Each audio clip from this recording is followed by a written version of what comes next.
Remember the Spider-Man movies? No, I didn't mean those. They're classics, but I meant the ones that came after.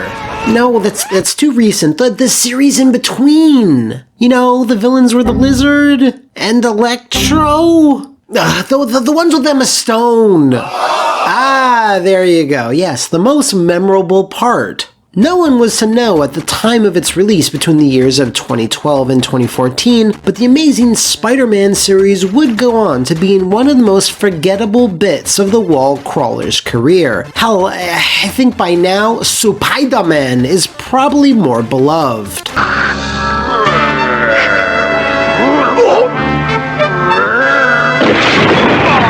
And your spider sense will definitely not be tingling with this surprise, but the video game versions of the films are now looked down upon with just as much apathy. So yeah, on this episode of the Mediocre Spider-Man, we'll be swinging through Beanox's attempt at a Spider-Man movie adaptation with The Amazing Spider-Man and find out exactly what makes it so very unamazing. Released at the tail end of June 2012, almost a week before the film, Beanox's first open-world Spidey game released on pretty much every electronic goober known to man. Xbox 360, PS3, Wii U, DS, 3DS, Android, iOS, Windows PC, and the most forgotten version, the PlayStation Vita, is something I would be saying to you if it didn't also release on the goddamn Windows Phone. We'll touch upon these other versions a bit later on. Now, releasing your movie game even a few days before your movie is not super advisable given the state of spoilers and the like, so that's why this is considered Amazing Spider-Man 1.5, as it's actually a sequel to the first movie's plot, picking up a few months after Kirk Connors turned into the Lizard, killed Dennis Leary, Peter rejected Gwen for no reason. What, is Dennis Leary's ghost gonna haunt you? And that's basically it. With the fallout of Connor's cross-species research being hoofed out by Oscorp, they then hire generic bad guy Aleister Smythe, who must be a massive Metal Gear fan as he just happens to have a hard-on for nanomachines. The nanobot guy. Nanobots? Nanotechnology and macro robotics. Nanobots.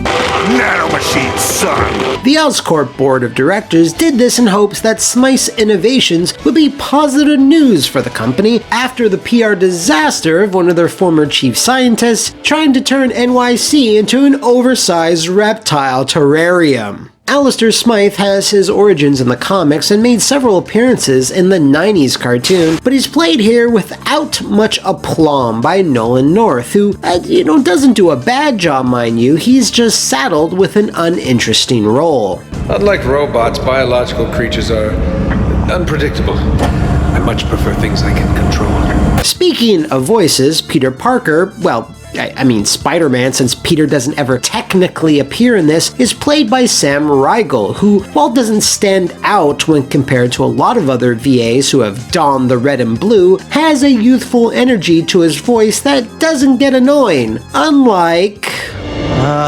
So, are you okay? Wrapping up, not Emma Stone is played quite competently by Carey Walgren, but much like most of the other roles in the game, there's only so much she can do here, since the narrative doesn't exactly leave a lot of room for them to truly perform. It's strange. It only reacts like that when it's around other handsome guys like me? You might know Carey from absolutely everything for the last 20 years. Finally, all-around cool guy Steve Bloom at least gets a little bit more to work with as Dr. Kirk Connors, who's grappling with the ramifications of his actions after the last film. Brilliant. Now they'll think you're the villain, Peter. This is all my fault.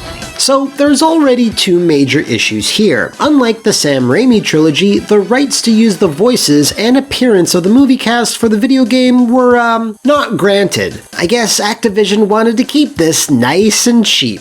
This is an immediate knock against the authenticity here, and probably a reason why Peter is never actually shown. During the intro, before he busts out the Spidey suit, you play him strictly from a first-person view. Such a shame we were denied the glorious frock of Garfield hair.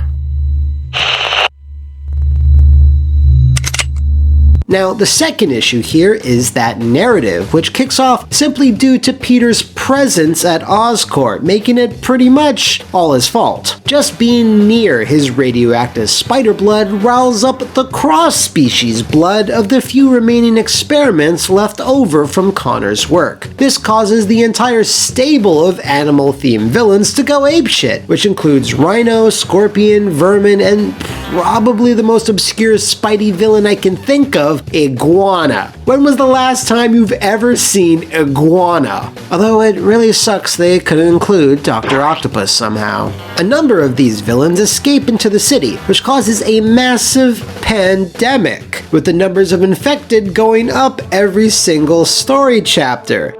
Gwen gets bit during the breakout, and thus her, as well as a bunch of other Oscorp nerds, are then placed on lockdown and quarantine so as not to infect anybody. Time then begins to tick down to save Gwen so she doesn't turn into, I don't know, an axolotl. Off the bat, this is a weird story setup, a daring matter of life and death race against the clock that's occasionally put aside to collect comic books, go on photo assignments, and participate in extreme stunts on an extreme TV show, and just saying hi to fans. It never doesn't feel like Peter's skirting his responsibilities when he participates in these side activities, knowing full well that Gwen and like 50 others are rapidly melting into animal goo. That being said, the story itself is not bad by any stretch. It just feels a bit rushed and a little unoriginal. The way the infection spreads across the city feels pretty similar to Web of Shadows, just replace symbiotes with cross-species mutants. I think maybe just adapting the core story of the film and just adding in more villains and specific points to pad it out might have been the better choice here.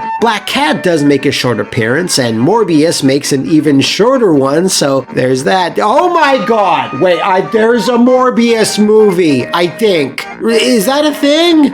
Nah, we must have all collectively dreamed that. Anyway, I do applaud Beanox for trying to build their own story here, and it's neat that it picks up some threads from the first film. It just doesn't feel especially enthralling. The game starts up with a long, guided experience through linear hallways, a very random boss fight against a monolithic robot before culminating in breaking Kirk Connors out of an asylum that would make David Cage blush with its handling of mental illness. At least someone looks happy. Peter needs Dr. Lizardface to work on a vaccine, and it's then when you are finally given free rein to web swing through NYC. This is such a fractured and awkward beginning to the game, as you might not even realize there's a free roaming element almost a full hour into playing. Way to bury your lead there. Now, when you do get out into said open world, after a while, you might start to see reasons why they kind of downplayed it. Whilst slinging webs, you'll notice that the camera is placed right behind Spidey's ass. Not the worst place to be, but it is if you want the best view of the action or you're prone to motion sickness. This was done as Beanox wanted it to look very cinematic and to match the similar camera work you saw in the movies. Now, while that's an interesting angle to take, the fact that you can't switch this at all in the options menu is straight up a mistake. Now, it definitely is something you can get used to, but I'd imagine many people wouldn't want to get used to it in the first place. I guess Beanox and Activision were like, I missed the part where that's my problem. The other curious thing about this tiny approximation of Manhattan is the fact that there must be a lot of low-hanging, heavy clouds that can support Spider-Man's weight, because you can swing to your heart's content, despite being blocks away from any viable buildings. Curiouser still, to actually swing like a spider can, you simply hold the right trigger, and that's it. It works pretty much like it did in Beanox's last two games, but it fares worse here due to the open nature of the game. When you're in a linear corridor, there's no need for subtlety in the swinging, but when placed in a big open environment, it just kind of feels like a step back. This was the first open-world Spider-Man game since Spider-Man 2 that didn't feature more realistic anchor-based web swinging, and sadly is still a massive flaw to this day. All of this is because Beenox were given just 1 year to develop The Amazing Spider-Man after the 2011 release of Edge of Time, confirming what a massive mistake that was. Obviously, another team within Beenox were doing pre-production on Amazing for a few months at the very least, but then cramming 2 Spidey titles in 12 months, it probably did neither any favors. This is why certain corners were cut. The anchorless web swinging, dearth of side mission variety, a basic copy and pasted combat system from Arkham, way less upgrades, and drab, uninspired menus and presentation. These were meant to be more realistic and grounded like the films, drawing heavily on smartphone-style UI, eschewing any comic book sensibilities. Again, weirdly, reminding me a lot of the menus of Web of Shadows. By themselves, none of these flaws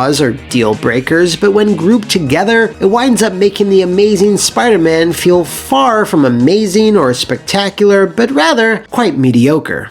There is, however, some good to great ideas sprinkled throughout the game, although not enough to outweigh the negatives. The combat, while unashamedly taking cues from Arkham with a counter button, finishers that can only be triggered when your combo meter is high enough, and of course, stealth takedowns, some of the animation is a step above what was seen in Shattered Dimensions, featuring some really fun camera work. The combat also really clicks here in general, and while not as creative as what we saw in Shattered Dimensions or even Edge of Time, at least it has a satisfying, punchy feel. Collectibles return in a big way, as the city is now littered with 600 comic book pages which unlock full issues of various Spidey books that run the gamut of his history, all revolving around villains that appear in-game. These are actually really fun to collect, and you can't swing 2 feet before bumping into one. Also, thankfully, the comic book reader that lets you peruse each page is very robust. This is probably one of the best collectible features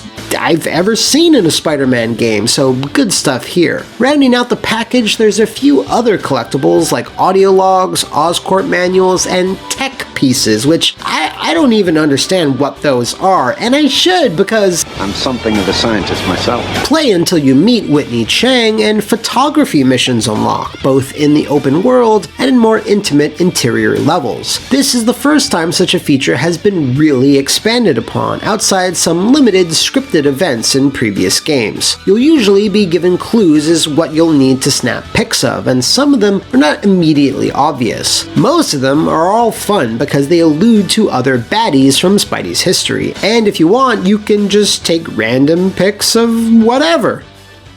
Crap, mega crap.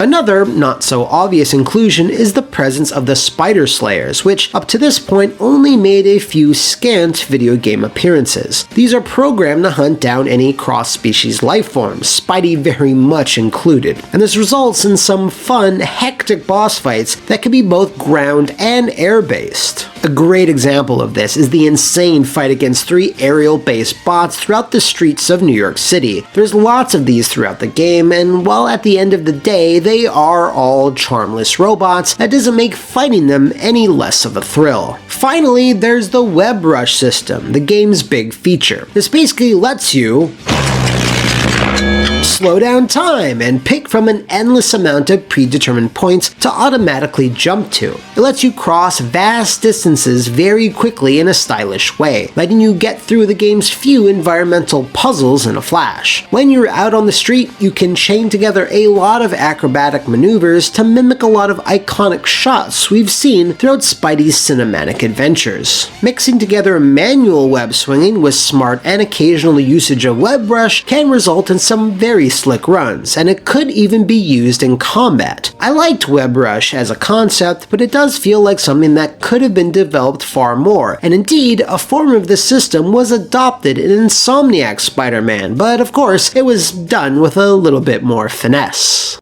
Unlike Shattered Dimensions, which saw almost all versions being somewhat identical, The Amazing Spider-Man has some ports which, they definitely do their own thing. First off, both the Wii and 3DS have dramatically scaled back versions, cutting the open world completely and instead focuses more on a hub-based system from Peter's apartment. 91% of the action taking place exclusively in the Oscorp Tower and other interiors. You can see how these interiors of the 360 and the PS3 game were awkwardly kind of shuffled around to patch something together here. And again, unlike Shattered Dimensions, the game looks absolutely awful, even by Wii standards. And the 3DS version, it's simply a 3DS version based off the Wii. While it's neat that this Frankenstein-like port exists, it's really not worth investing any time into. Now, usually I couldn't give less of a spider-sized shit about the mobile versions, but I will definitely give a shit here. Amazing Spider-Man for your phone is a sight to behold. It's a very loose interpretation of the film story, doing away with Beanox's sequel-like structure,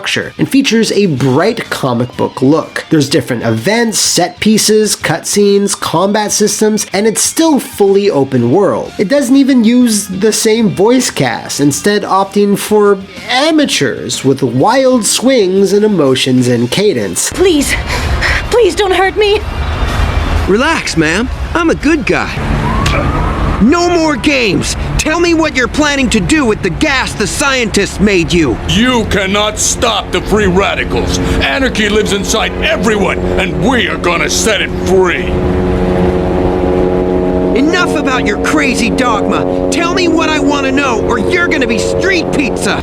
They sound like they were being directed by Tommy Wiseau. Mwah! You look so sexy, Lisa. The DS version is another unique specimen, made by Other Ocean Software and not Kryptonite Games. It does try its best to replicate that style, but fails in a few key areas. Instead of charmingly simplistic 3D models that animate well, Other Ocean opted for pretty ugly sprites, which don't animate well, and clash over the 3D backgrounds. Not to mention, it has a much less interesting combat system. It's still done in the search action style, but it isn't as satisfying as previous handheld Spidey games. Other Ocean did do the DS version of Edge of Time, and this is very much in that vein. Simply not on the same level as Kryptonite, RIP. I will remember you. The Vita version, which I hoped would be its own thing, is very much the opposite. It's a one-to-one port of the 360 and PS3 iterations, open world included. It's just far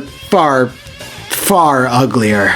Get ready to blow off that thick layer of dust because we are ending with the Wii U port, which missed the console's late 2012 launch, and thus was released a few months later. Depending on what console you prefer, this might be the best version of the bunch. The OzPhone UI and menus can be relegated to the gamepad, letting you stay focused on the action, and all of the game's DLC packs were included and integrated into the core game, making it the most complete version. Yes, the DLC packs. These were basically special missions that made the Rhino and the Lizard playable, letting you wreak havoc in specific scenarios. Another pack contained some weird Oscorp flavored minigames, exclusive suits, sadly a few of them are locked to the PS3 because Sony, and even a slightly odd but still cool Stan Lee pack that lets you play as the late Marvel Comics figurehead, but equipped with Spidey's moveset.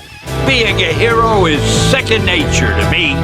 Amazing Spider-Man was clearly a rushed title from start to finish, as Beanox were stretched far too thin while under the whip of their Activision masters. Despite the negatives I've outlined, I still had fun playing the game for this video overall because it has a solid core on which to build on. They just needed more time in which to do so, which they unfortunately would never truly get. When it released, Amazing Spider-Man saw slightly better than average reviews, with many citing what was here worked well enough, but since it had to adhere to the movie's more grounded take and lacked the web-swinging depth most fans wanted, it simply failed to amaze.